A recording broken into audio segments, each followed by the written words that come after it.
demand to include Kurunali, Mundri, Nagpuri and Ho language of Jharkhand in the 8th schedule of the Indian Constitution.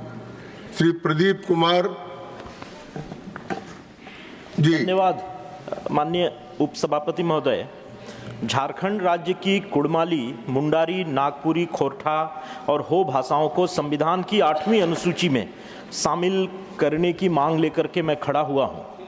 माननीय उपसभापति महोदय, 22 फरवरी 2022 को आदरणीय प्रधानमंत्री जी ने मन की बात में कहा था कि जैसे हमारे जीवन को हमारी माँ गढ़ती है, वैसे ही मातृभाषा भी हमारे जीवन को गढ़ती है। आज़ादी के 75 साल बाद भी कुछ लोग ऐसे मानसिक द्वंद्व में जी रहे हैं जिसके कारण उन्हें अपनी भाषा, अपने पहनावे, अपने खान पान को लेकर एक संकोच होता है, जबकि विश्व में कहीं और ऐसा नहीं है। हमारी मातृभाषा है, हमें उसे गर्व के साथ बोलना चाहिए।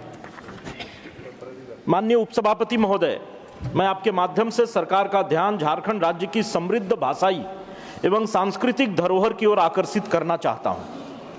झारखंड में कुड़माली, खोरठा, मुंडारी, नागपुरी और हो जैसी महत्वपूर्ण भाषाएं बोली जाती हैं, जो न केवल लाखों लोगों की मातृभाषा है, बल्कि उनकी सांस्कृतिक, सामाजिक और ऐतिहासिक पहचान भी है। भगवान बिरसा मुंडा के आंदोलन उलगुलान की भाषा भी मुंडारी थी, जिसकी अपनी समृद्ध ऐतिहासिक पृष्ठभूमि रही है। यह भाषा मुंडा समुदाय की पहचान है, जिनका झारखंड के इतिहास और संस्कृति के विकास में महत्वपूर्ण योगदान रहा है।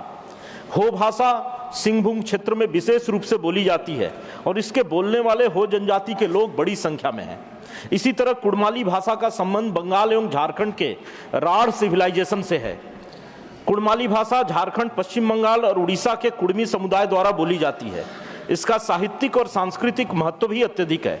नागपुरी भाषा भी झारखंड की राजधानी सहित पूरे राज्य में व्यापक रूप से संवाद की मूल भाषा रही है।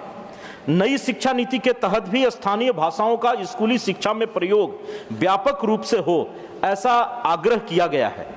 इन भाषाओं को संविधान की 8वीं अनुसूची में शामिल न किए जाने से इनका उस स्तर पर प्रयोग नहीं हो पाता है जितना होना चाहिए। इन भाषाओं के संरक्षण, संवर्धन और शिक्षण में कई बाधाएं उत्पन्न होती हैं। कुड़माली, मुंडारी, खोरठा और हो भाषाओं को संविधान की 8वीं अनुसूची में शामिल किया जाए।